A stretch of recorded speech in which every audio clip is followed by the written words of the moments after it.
Welcome to the Wall of Soundtrack, a show where we discuss the music and soundtracks behind the very best TV shows and motion pictures. This episode was taken from a live stream that Cy Shackelford and I did on the soundtrack behind John Watts' Marvel film, Spider-Man: No Way Home. Hope you enjoy.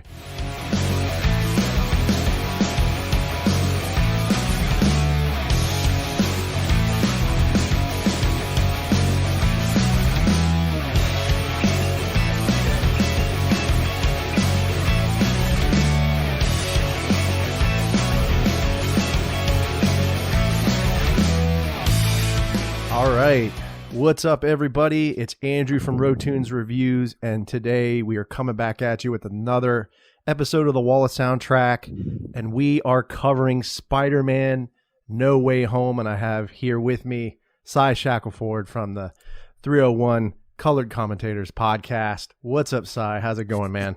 Andrew, how you doing, bro? I'm doing great, man. Excited to do this episode today. Was really looking forward to it. Me too, man. This has been the best Spider-Man film of all the ones that have been released since 2002. This is the best one. And I've been telling people, this is what happens when Disney/Marvel Studios, when they get their characters back from the other film studios, they can do a way better job. And to drive the point home, they had the other Spider-Mans up in this film too. Yeah, I mean, you have three really good actors, Tom Holland, Tobey Maguire and Andrew Garfield, man. It's like every Spider-Man fan dream, right? I mean, it is, yeah. And Holland, I gotta say, ever since Holland's introduction into the MCU as that version Spider-Man, I gotta say he's been the best one. But juxtaposing him with Maguire's take and Garfield's take, it made me reassess my take on those previous Spider-Mans as well too, considering how long it's been since they've assumed the role. And they were good in this film, so good, especially Garfield. Yeah, he's an amazing talent. I mean, I think underrated too. I don't think a lot of people know a lot of the great films that he's done, like Social Network. I mean, he was in Hacksaw Ridge, right? With what was that? That was a Clint Eastwood film. That was a really Clint Eastwood film, yeah. And what's it called? Social Network. I loved him in that. It's like, I'm not coming back for 30%. I'm coming back for everything. Yeah, he slams what's that? Mark Zuckerberg's laptop down. Yeah, he's wired in. Is he? Yes. Oh, yeah. How about now? He's still wired in. I love that scene where he just he starts going at it with Sean Parker, who's played by Justin Timberlake, and Justin Timberlake just did such an amazing job.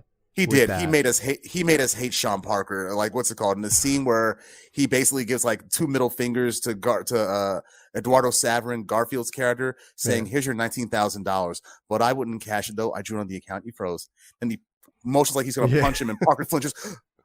And goes, "I like standing next to you, Sean. Makes me look so tough." He called you a bitch in so many words, and everybody saw it. Yeah, he did it right in front of everybody in the office. It was just crazy, but guards. And the guards that were escorting him out, they didn't even bother to stop him neither. It's like, I hate this guy too, so I'll let you have it. Yeah, they didn't even get physical or anything, which I thought was funny. But great film. If you haven't seen Social Network, check it out. An awesome David Fincher film. But back to this film again, Spider-Man: No Way Home, a huge hit. I mean, this movie made 1.6 off of a $200 million budget, man. Correction, 1.8 as of today. Oh, 1.8, sorry. Yes. Still a ton of money, just a huge success. And man, I wish I could have, invested some money into this movie, right? Or gotten some of the points on the back end, because I would have been a wealthy man after that. But Oh yeah, you would have been, no doubt.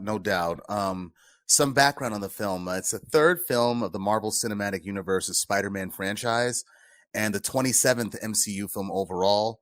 It's part of Phase 4 of the Marvel Cinematic Universe, which is going to be from 2021 up until 2023. Yeah, and this film, like Andrew said, it was a gigantic commercial success and critical success too. You got Tom Holland reprising his role as Peter Parker / the Amazing Spider-Man. Marissa Tomei as Aunt May. She's a fan service Aunt May, to tell you the truth, yo. Because Aunt May is usually an old lady, a geriatric, elderly old lady. So seeing Marissa Tomei making her MCU debut as Aunt May in Captain America: Civil War in 2016, I was like, wait a minute. you're Aunt May now, but you're a MILF and you don't even got kids in real life. Well, the thing that's crazy is that she's an Academy Award winner, right? I mean, she won Yeah. for My Cousin Vinny, right? My Cousin Vinny, yeah. And then she was in The Wrestler too, and which she also got an Oscar nod for that. She's very versatile. She was in Anger Management with Adam Sandler. She was Beyonce in there. That was funny. That was a funny movie. That's funny as hell. Yeah, Jack Nicholson is great. But yeah, this movie was huge, and I think fans loved it. I mean, they also had cameos from Tom Hardy. You know, at the end, he was Venom, right? Yeah, they had him in there too. Yeah, I was not expecting that in the post-credit scene. Euphoria's Zendaya, she reprises her role as MJ, Michelle Jones, not Mary Jane, mind you. Benedict Cumberbatch, he's in here as Doctor Strange, and he plays a big role in this film. Yeah, and John yeah, I was going to say John Favreau as what's his name? Happy Hogan. Happy Hogan. Yeah, he was the bodyguard, right, for Tony Stark. Yeah, for Iron Man. Mm-hmm. And the villains, of course, you got Willem Dafoe. He's been a fan favorite. He's been a fan favorite for decades now, reprising his role as Norman Osborn, the Green Goblin. Jamie Foxx reprising his role as Electro from the Amazing Spider-Man franchise. Alfred Molina, who was in the trailer as Doc Ock, Dr. Octopus. Who else? Thomas Hayden Church as the Sandman. Yeah, and this was the two films before this, right? That were both done by John Watts, right? As well. Yeah. Spider-Man Far From Home, and then Spider-Man Homecoming. Yeah, Spider-Man Homecoming, that was the first. That was the first Spider-Man film of the Marvel Cinematic Universe. And they all have a home theme in the title. And when the first film dropped in 2017, I'm like, is this a sly reference to Spider-Man finally coming home back to Disney/Marvel? But then they tried to add a plot in there involving Spider-Man's high school having a homecoming dance. So I'm like, okay, trying to throw people off. Okay, but I know what y'all meant. Yeah, and you know what's crazy about this soundtrack too, which we'll get into in just a second, but all the New York musicians that were in this soundtrack. I mean, you know, I think it obviously a nod to New York City, and obviously the heroes and characters are from New York. So I just think it's really cool how they did that. It was real neat. I do too. They really make their nods to the comics and how the Marvel continuity, the epicenter of it is usually New York City. Yeah, which is a great backdrop, right? And place for a film. It is a great backdrop. I mean, Marvel, they always try to, ever since they dropped, the Silver Age dropped in the 1960s, it was like Marvel advertised themselves as the world outside your window. Yeah, they try to be, even though they are superhero and supervillain fantasy, they do try to add real world elements in there. More so than DC Comics, who have made up cities like Metropolis and Gotham City. Yeah. Yeah, it's always nice to actually have something that feels authentic, so. It does, man. It does. And also the director, you mentioned John Watts, right? What's it called? Yeah, he did direct the first two Spider-Mans for the MCU, and he's supposed to make he's supposed to direct the MCU's Fantastic Four film in another few years when they make their MCU debut. Yeah, and that's another film, right, that's just doing very well. I mean, they all do pretty well, but the Fantastic Four films, they were garbage. I mean, what's it called? The first two films, and then the reboot that they did in 2015, where Michael B. Jordan played the Human Torch, and before that, in the previous ones, where Chris Evans played the Human Torch. And interesting postscripts of both of their careers is both of their comic book film careers is that they switch over to the Marvel Cinematic Universes and their stock just rises. Right. So did those films do well financially though, or? They did well financially, but critically they suck. They were panned, and for good reason. Gotcha. Okay. Yeah. And like I said, when Chris Evans and Michael B. Jordan came to the MCU, it's like, their careers took a better shift. And they play their roles in the MCU well. Captain America, Killmonger. I can't see nobody else in those roles but those guys. Yeah, and then speaking about actors, going back to Dafoe, Willem Dafoe. I didn't know this, but I was reading about it. They used the de-aging process in the post-production for the film. So they did a similar technique to The Irishman. Remember how they kind of de-aged Pesci and De Niro? So I thought that was pretty cool. They're really like pushing the limit there with the technology. I like it. I do too, especially considering they've gotten better with it over the years. Because I remember in 2006, I want to say, when the X-Men Origins Wolverine movie dropped, and they didn't try to de-age Patrick Stewart, but they tried to superimpose his face on the Professor Xavier's character, and that was just horrible as hell. Now, when they did it a few years later in 2009 in Tron Legacy with Jeff Bridges, people say that looks freaky, but I'm like, that is cool. He looks almost just like how his character did in the original Tron damn near 30 years ago. Yeah, I liked it too. I just think it also had that kind of digital futuristic look to it that Tron was always known for. So it did. It worked, even though it was newer and kind of CGI ish. It works. So it works, and they've gotten better at it. A plot point for Spider-Man, right quick, in case our viewers don't know, without giving away spoilers, even though at this point anything I say can qualify as a spoiler. The plot basically is it deals with where 2019 Spider-Man Far From Home left off, right? Yeah. The end of that film was Spider-Man's public identity as Peter Parker. I mean, his secret identity as Peter Parker being revealed to the public by J.K. Simmons's his character, J. Jonah Jameson. He's reprising his role from the Sam Raimi Spider-Man franchise here in the MCU, which made me think, holy Christ, they're doing the whole parallel reality cinematic universe theme already, right? But as it turns out, in No Way Home, excuse me, that's not what they were doing. It's just the MCU has their own version of J. Jonah Jameson. It just so happens he was played by J.K. Simmons here as well too.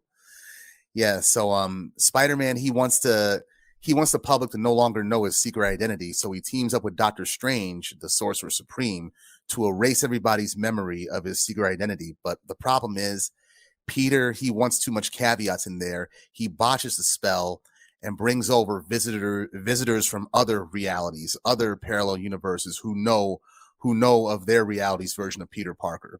Hence why the villains are back here. Willem Dafoe's character, the Green Goblin, Doc Ock, Electro, Sandman, etc.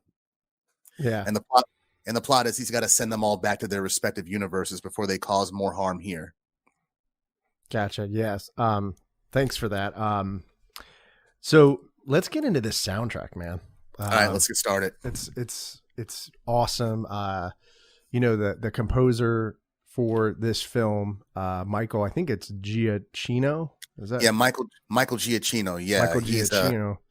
He's done some big stuff. I mean, he did the Lost. The Lost soundtrack score. I mean, Medal of Honor, Call of Duty, Alias, which was a pretty popular show for a little bit. That was with Jennifer Garner. Jennifer Garner, yeah. So I mean, that's some that's a lot of good stuff there, and I think he does a really good job building the tension, making these scenes feel really epic. With the instrumentals, with the percussions. I don't know. I really, when I listened to it, I thought it was really good. I thought so too. He did the scores for the previous two MCU Spider-Man films as well too, and he managed to incorporate, or rather interpolate, the scores, the previous film composer scores for the other Spider-Man franchise films from composers like Hans Zimmer, James Horner, Danny Elfman, Christopher Young, and Giacchino. He also did the theme for Doctor Strange, his film as well too. Okay, and you said he was building off of some of the stuff that Hans Zimmer did, which I love his stuff. I mean, he did a lot of work with Ridley Scott, with Gladiator. He also I also remember his film. He did some work with Tony Scott, Ridley Scott's brother, and R.I.P. Rest in peace. He was a great director. And he did Days of Thunder, which I thought he did a really good job. The music in that And that film is awesome. I just love the sound of the race cars too. I mean, like the sound design in that film is just incredible. My favorite Hans Zimmer score soundtrack has to be Backdraft. That was ill. Okay, yeah, that's a good movie. That's the one with De Niro, right? De Niro and yeah, he's in it, but the top billed characters are really Kurt Russell and William Baldwin. Right. Yeah, that's a good film. That's a classic. Oh, yeah. So, looking at some of these songs that he did, the first one's World's Worst Friendly Neighbor. Tough for me to pronounce that. Tongue twister, yeah. Yeah. Try say it 3 times fast. Exactly. This one was really good. Like I said, the build up, to this song is great, and I think it fits really well with some of these scenes, especially the action ones, right? Like where there's a lot of stuff going on. But I just think with that and Shield of Pain, right, was another one.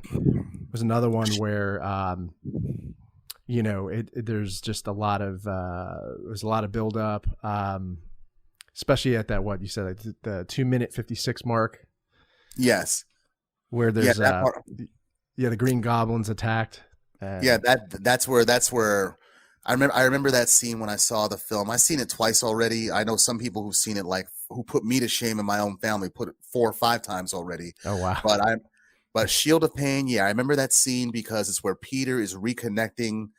He's reconnecting with all the villains who are cured of their criminal tendencies, temporarily cured. It's string driven. Especially when they begin to stir, the strings begin to stir right at the 2-minute and 56-second mark. And that's when the Green Goblin, that's when he attacks. The string buildup just lets you know that that's what's going to happen. Yeah. And the one that Andrew just mentioned before that, The World's Worst Friendly Neighbor. Yeah. Got that first time. No problem.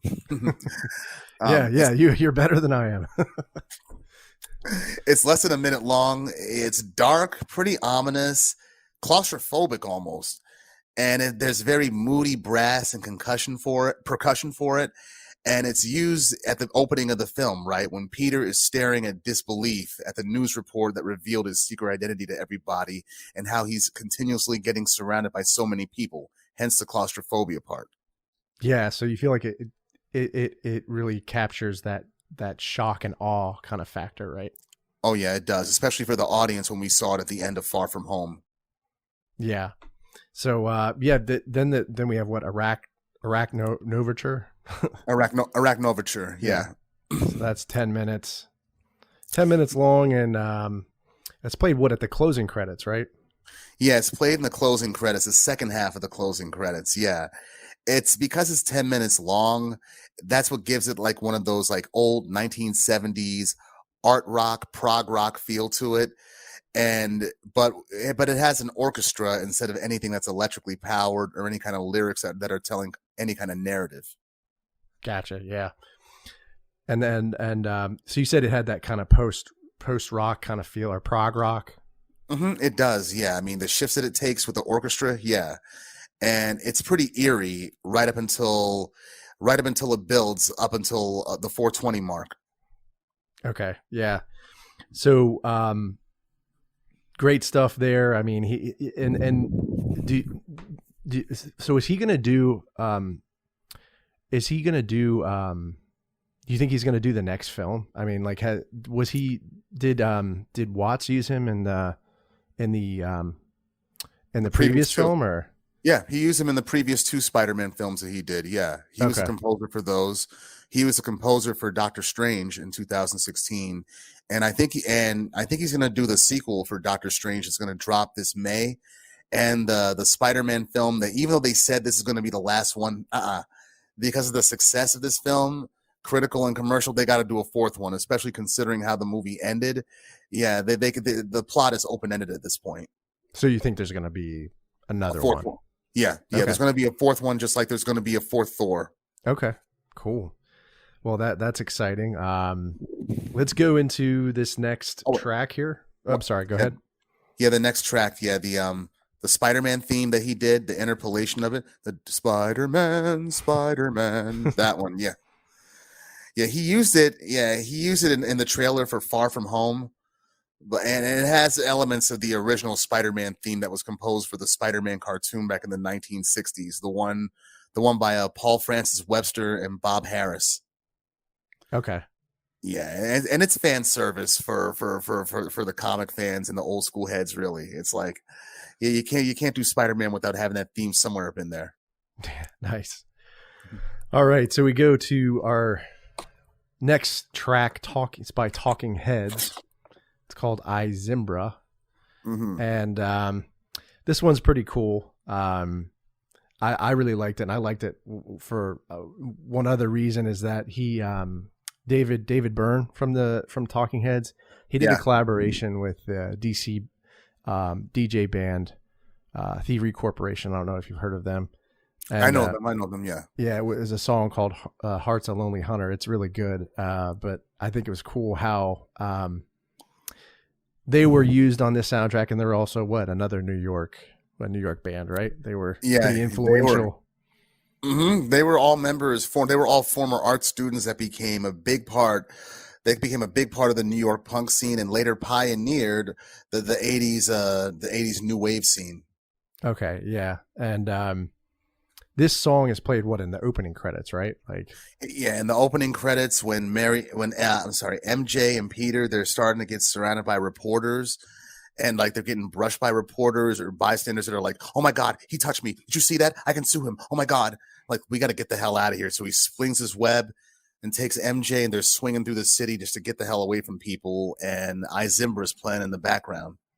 Okay, very cool, very cool. And then it reminds me of a Paul Simon, like a Paul Simon kind of production because of all the international influences with the conga rhythms and the African pop music that it has up in there. Yeah, that's what I thought was the most interesting part about this song is that, it was different, right? Like it wasn't, I mean, it almost sounded like a Thievery Corporation song, honestly, like with the beats and the percussion. Right. It really reminded me of that when, and maybe that's why they did a collaboration together. I don't know, but it's definitely something I wasn't expected. But I love the percussions. I love the I just love how it works, man. It works perfectly with that with the scene, and yeah.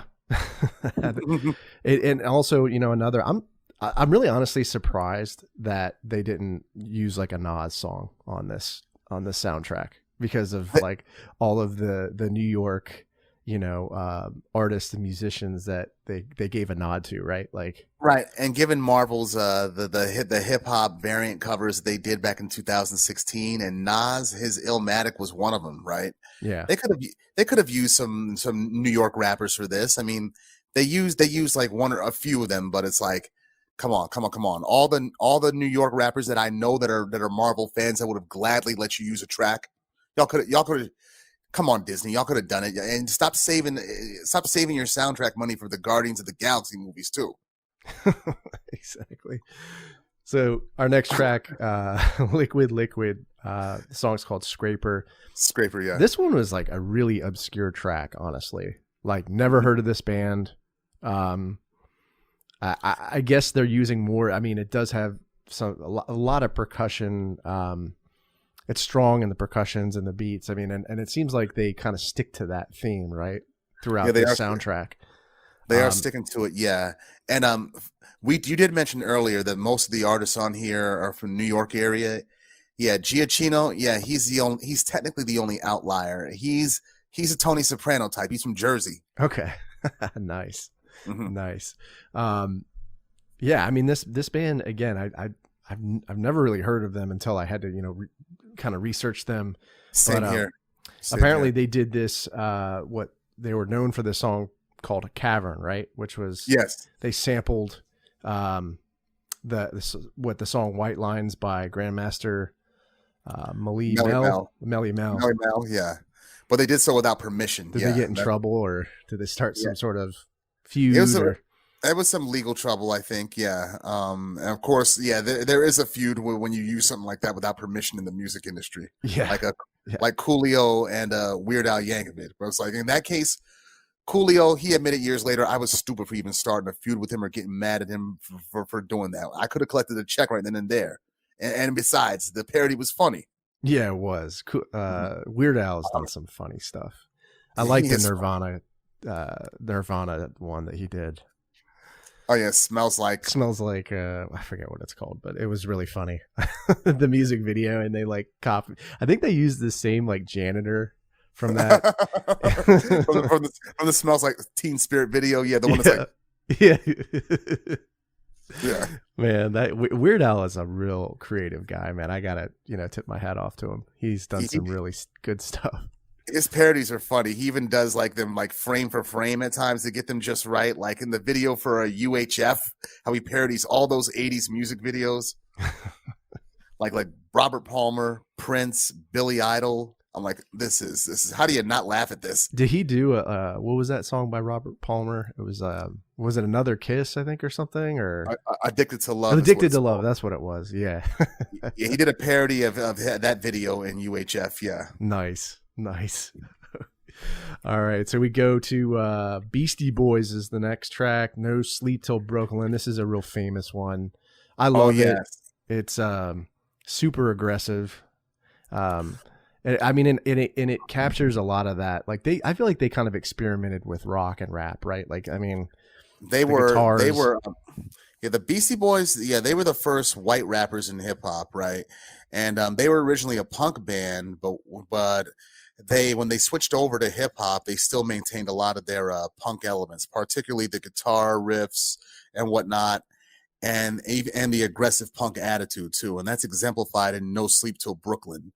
That's from their 1986 Def Jam debut album, License to Ill, and produced by Rick Rubin, who is known for being one of the main producers who had the idea of merging rap and rock together. Yeah, Rubin's such a iconic producer, right? I mean, yeah, it's like so many great bands like Rage Against the Machine, AC/DC, Beastie Boys, like you said. LL Cool J, Run DMC, produced 99 Problems by Jay-Z. Yeah.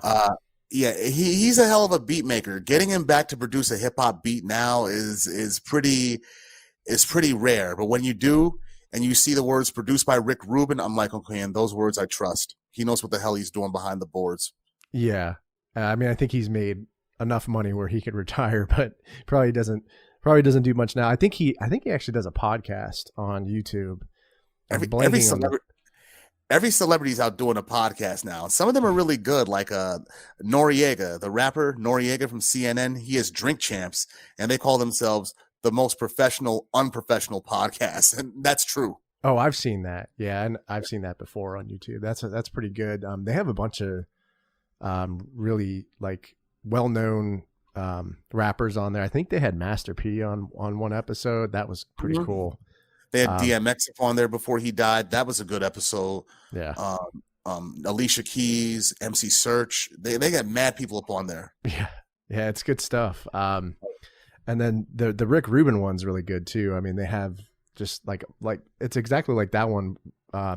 Essentially musicians. I think it's called On the Record or something. I think that's what it's called. Or it's funny how Rick Rubin used to be. Have you seen how he was when he was young? When he was a young man, first starting out with Def Jam, him and Russell Simmons. No, I haven't seen a picture of him back then. He was a lot more younger, of course, but a lot more boisterous, heavy New York accent, getting in people's faces and whatnot. As he got older, right, it was like late 90s with the sunglasses, got a little portly and that long, like wizard type hair. What's it called? He's like more Zen-like, like Buddhist-like. Yeah, he just seems so chill now. Like very chill. Yeah. I'm like, so when he did 99 Problems, I'm like, you did that beat? You're chill as fuck. How did you know what? Never mind. It's dope. Yeah, that song is amazing. But yeah, this track, I mean, I feel like we were talking about Beastie Boys the last time we did the album review for Illmatic. Because maybe it was because they were both on the same label, right? Nas was on Def Jam. Yeah, Nas, he later got on Def Jam later in his career, around the time when I want to say when Jay-Z became president of the label. Okay. Yeah, but Nas, he was on Columbia Records at first. Yeah, okay. but we probably mentioned it because Def Jam was one of the labels that Nas shopped his demo to, but they refused. Okay. Yeah, Gotcha. Russell Simmons said he sounds too much like Cool G rap, and even though Cool G rap's dope, he doesn't sell no records. But later on, right? I mean, I guess he was wrong, right? I mean, He was wrong. Yeah, Nas has commercial viability. I mean, Illmatic, it went gold upon its initial release, but his sophomore album, it was written. That wasn't his star power was enough so that the album went at least double platinum. that's pretty good. That's pretty good. Yeah. So yeah, this song is great. I mean, looking at the lyrics too, like, you know, you said you said that the Beastie Boys, what they were talking about touring a lot, right? They were touring a lot at this time. And then when you go to the lyrics here, ain't no faking your money. I'm going coast to coast, watching all the girlies shaking while you're at the job working 9 to 5. The Beastie Boys at the Garden, Madison Square Garden, cold kicking it live. Live. Yeah, but the whole song is just talking about touring. It's not about New York really, but Brooklyn people they took it as kind of like as something of an anthem at times. Yeah. Nice. So if you play this or like what's it called or Hypnotized by Biggie in the middle of Bed-Stuy, they'll know what's up. Yeah. Yeah, in the film though, in this film, it was using the scene where Flash Thompson, his character, where he walks into a donut shop, the donut shop where MJ works at, and he's bragging about his acceptance to college, to a New England college, mind you.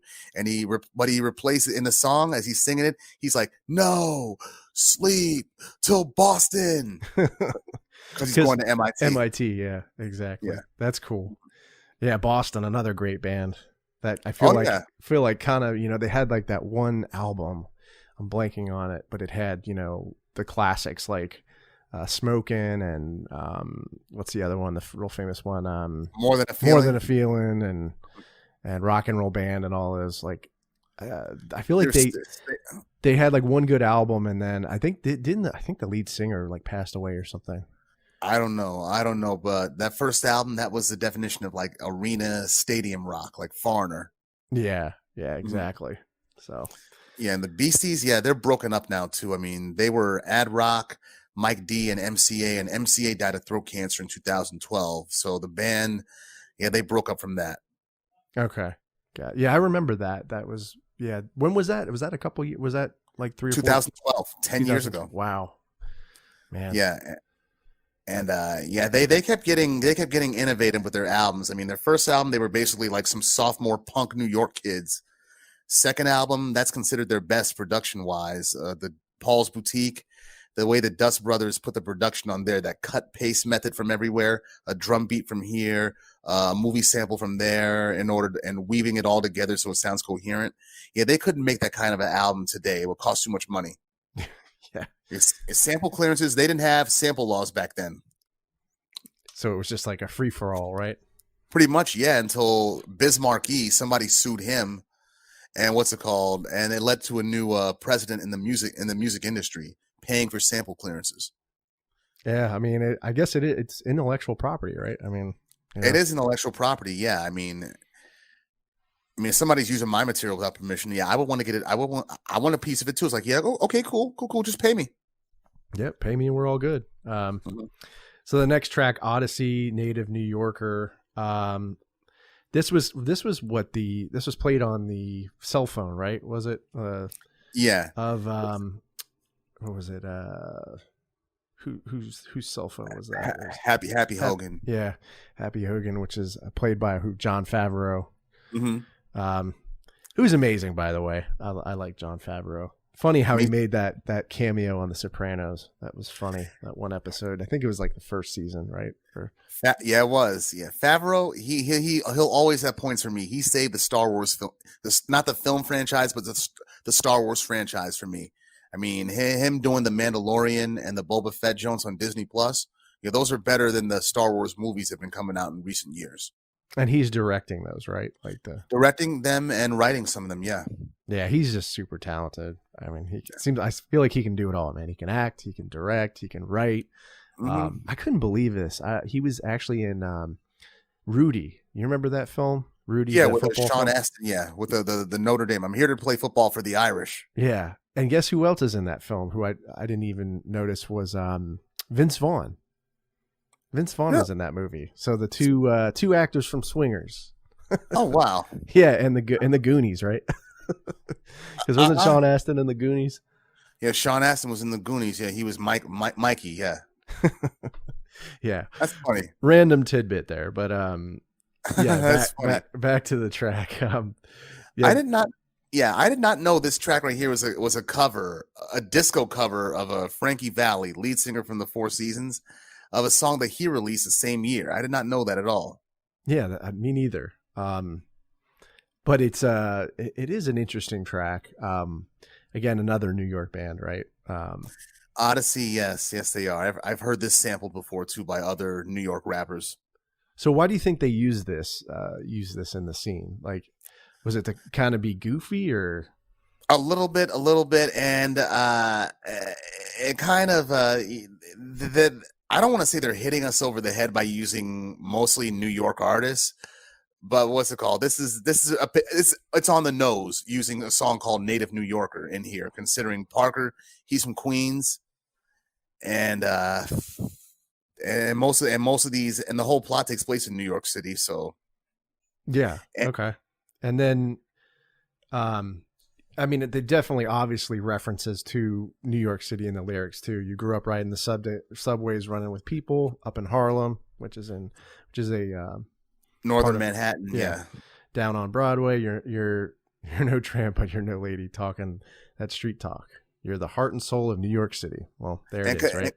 And considering what's it called, the Happy Hogan he was dating Aunt May during the film, it could be his ringtone for her. Okay. Yeah. Then it was also we were talking about this. You said it's kind of a nod to many of the Marvel superheroes, right? Which are native New Yorkers. Yeah, most of them are native New Yorkers, yeah. And they mentioned several details in New York landmarks as well too. Yeah. Very cool. This next one I thought was pretty cool too, by Danny Asuna, Bailando Cumbia. Mm-hmm. And this was he's a composer from Texas and does Latin music and instrumental compositions, and this was used in the credits, right? Yeah, it was used in the post-credit scene where Tom Hardy's his Venom character appears. Yeah, in the post-credit scene it reveals that the spell, Doctor Strange's spell, brought everybody over from parallel universes who knows of Peter Parker. So yeah, it makes sense that Venom is here too. Yeah. Do you think the next Venom movie will be better? Because I know you had told me previously that the last Venom movie was not very good, right? I didn't like it personally. I mean, some people told me that the sequel that came out in 2021, Let There Be Carnage, where Woody Harrelson plays the offspring symbiote of Eddie Brock's Venom symbiote, right? Father son, basically. Okay. Yeah. And they said that was good, and the post-credit scene in there, it relates to the one that's in question right now for No Way Home. So yeah, based on how the post-credit scene went down, yeah, they're gonna try to do a Venom movie where it's like how the Spider-Mans were done, like a joint venture between Sony and Marvel. Like, Sony, you sit back, we'll do all the work. You can make your money by sitting in the cut. Nice. Mm-hmm. Did you think Tom Hardy was right for the role as Venom, or? He's right for the role, but it's the plot really that just that irked me, because it's like Venom was a villain at first, but throughout the film franchise, they've been making him into how he later became in the book, the quote unquote lethal protector, an anti-hero. Gotcha. And making him into like a justice crusading reporter. Yeah, he's a reporter in the book. Eddie Brock is a reporter, but it's like his career, you can't tell his origin story without Spider-Man, basically, right? That's why I was kind of a bit salty on the first Venom film. It was like, how are you going to do this without Spider-Man? Because his career as a reporter, as a journalist, went downhill because of Spider-Man, right? Yeah, he got a confession from a serial killer called the Sin Eater, right?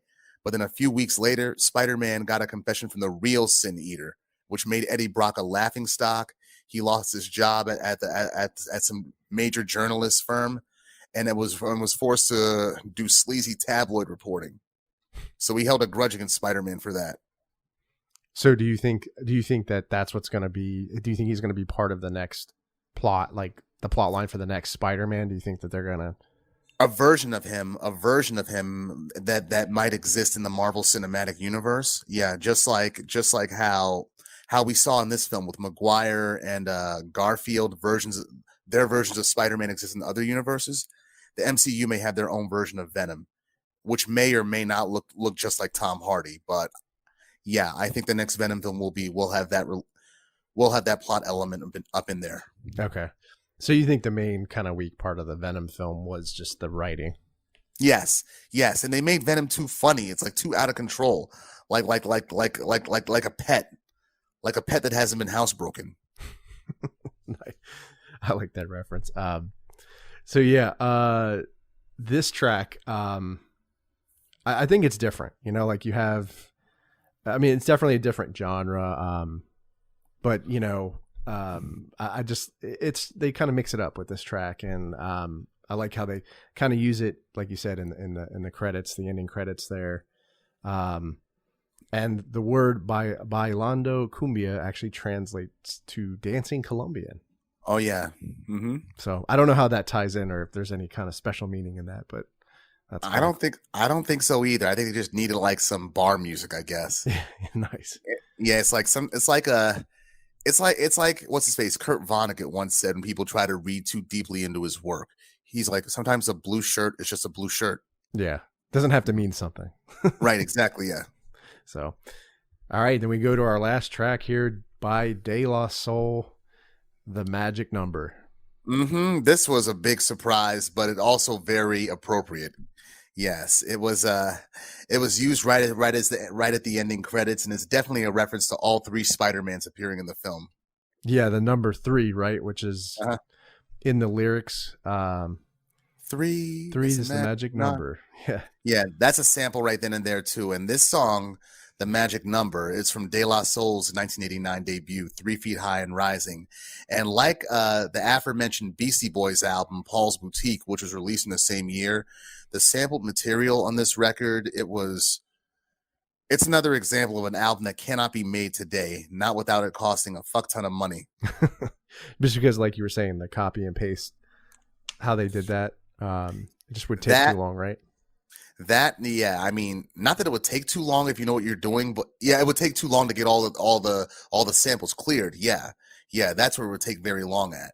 Yeah, and also the difference between 3 Feet High and Rising and Paul's Boutique is that this album right here, the sampled material. I mean, at a time when people were more content to sample James Brown's catalog or Bob James, Prince Paul, the producer for De La Soul, he took on guys like Steely Dan, Led Zeppelin, the Steve Miller Band, Richard Pryor and Sam Kinison records, and even Schoolhouse Rock for this song right here. 3 is the Magic Number by Bob Dorough. That's really cool, and it's different, right? Because like you said, they were doing more kind of R&B sampling of like James Brown, and then De La Soul goes the complete opposite direction, right? And they were the weird guys of hip hop at the time. It's like they're 3 suburban raised Long Island guys from Long Island, so it's like, and a lot of that shows in their music. They're not trying to be tough. They're not street dudes either. Yeah, they were just trying to be creative and they were dudes that I could see myself growing up around, like the black dudes, the black kids from my neighborhood that had multifaceted influences. Yeah, and it's like, they were just trying to be clever with it, right? And just be yeah. I mean, they were clever, they were unconventional, and they knew it. Like what's it called? Like even the rhyme schemes for this song right here, The Magic Number, right? Like they don't rhyme. They don't rhyme the last word of each line. They don't rhyme it with the next word and the next. They do it with the one with the next. They do it with every other one. Like the way it starts off, it's like this: difficult preaching is posthumous pleasure. Pleasure in preaching starts in the heart. Something that stimulates the music in my measure. Measure in my music raised in 3 parts. Yeah. So they're doing kind of something different there with the lyrics, right? Like, yeah, no one did that before. So when you hear it, it's like, wait a minute, that doesn't rhyme. Oh, you gotta keep up with it. Yeah. Yeah. You were mentioning how they were sampling some of the rock bands, like Zeppelin and Steely Dan. Hmm. I'm blanking on the name of the group that did that collaboration with Aerosmith, and I feel so foolish right now. Run DMC. Run DMC. Yeah. Hmm. That Walk was, This Way, produced by Rick Rubin. yeah. So, do you think that they were kind of like influenced by Run DMC, or was Run DMC before? I'm trying to remember the timetables here. Yeah, they were before De La Soul. They were a good 3 years before De La Soul made their debut. So maybe Yeah, De La Soul was influenced by them. I don't know. I would say more than any other group, Run DMC is responsible for the hip hop's image. Because before that, they were like wearing disco clothes and whatnot. Run DMC made it cool just to like be yourself. Yeah. Yeah, be street image or just be yourself. And De La were definitely themselves. Yeah. And I mean, they weren't afraid to mix up hip hop and rock and roll, which I think goes so well together. They were weird guys. They were just unconventional. I mean, the first album they have, it has like a progressive rock feel to it in terms of how it is thematically. It's loosely based around like a game show, but they got like there's lots of inside jokes, playful lyrics. They're not trying to be gangsters or nothing like that, even though on tour those guys are known to be pretty tough if you fuck with them. Well, hey man, this was awesome, man. I enjoyed going through this soundtrack. This movie it's awesome. Excited to see what they do in the future. I mean, I think there's just tons of possibilities. There's tons of things they can do with the Spider-Man character now. I mean, given how it ended, he has a chance to start over pretty much. And what else has been going on? Oh, for Phase 4, Marvel may have to step it up a lot, because I say that because James Gunn, right? Have you watched the show Peacemaker on HBO Max? No, I haven't gotten a chance to see that. It's a spinoff from the Suicide Squad movie that James Gunn did last year, right?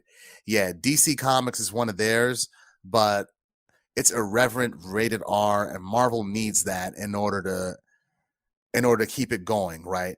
Because like they had the Netflix characters with like the Daredevils, the Punishers, the Luke Cages, but they gotta make those rated R. Bring them back over to Disney Plus, but make them rated R. Yeah. Or like have like a Disney adult version of Disney Plus or whatever where you can do those at, because I know they're still kind of kid oriented. Yeah. Do you think they'll do another Deadpool? Yeah, that they have to. They have to. Yeah, that I'm looking forward to that. But hey, man, what else do you have going on with the podcast, like the 301 Colored Commentators podcast? Oh, we just got done filming our third episode last week. Yeah, we did it at PG Plaza Mall at a Third Space Lounge. Yeah, we talked about the movie Scarface, the TV series Ozark, and up until the first half of the final season that aired a few weeks back, and The Wrestler, the Dynamite Kid. Yeah, so we're continuously making strides with the 301 Colored Commentators podcast, me and my friend Anthony. Yeah, and you can get that pretty much everywhere, right? Apple Podcast, everywhere. Everywhere now, everywhere, yeah. Everywhere you find Road Tunes reviews, Wall of Soundtrack, you can find 301 Colored Commentators there too. Awesome, man. And I'll put a link in the video description to the podcast, and for all those who are watching and listening, subscribe to the podcast. He's got a YouTube channel too, 301 Colored Commentators podcast. I'll put a link in the video description as well, man. Thank you. But this was awesome again, man. And let me know when you guys are doing an episode, and if you need another guest, I'll be happy to join.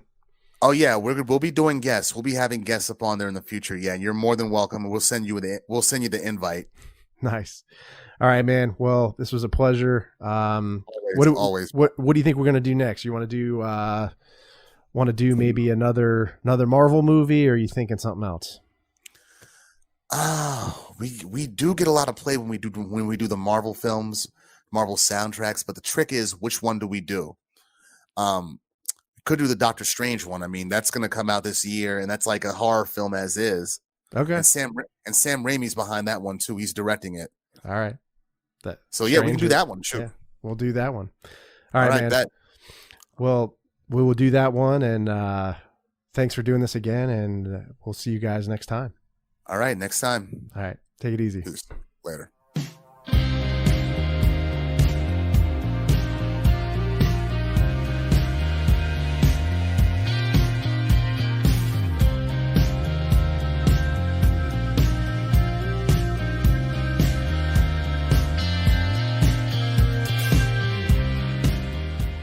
My YouTube channel, Rotunes Reviews. It's also available on iTunes, Spotify, SoundCloud, Stitcher, and other major podcast distributors as well. So if you don't mind, please leave me some feedback. I'd really appreciate that. If you'd like to connect with me on social media, I'm on Facebook, Twitter. My Twitter handle is @RotunesRevs. I'm on Instagram, and I'm also on the Untapped app. My username is Brewtuned. This is Andrew signing off. Cheers.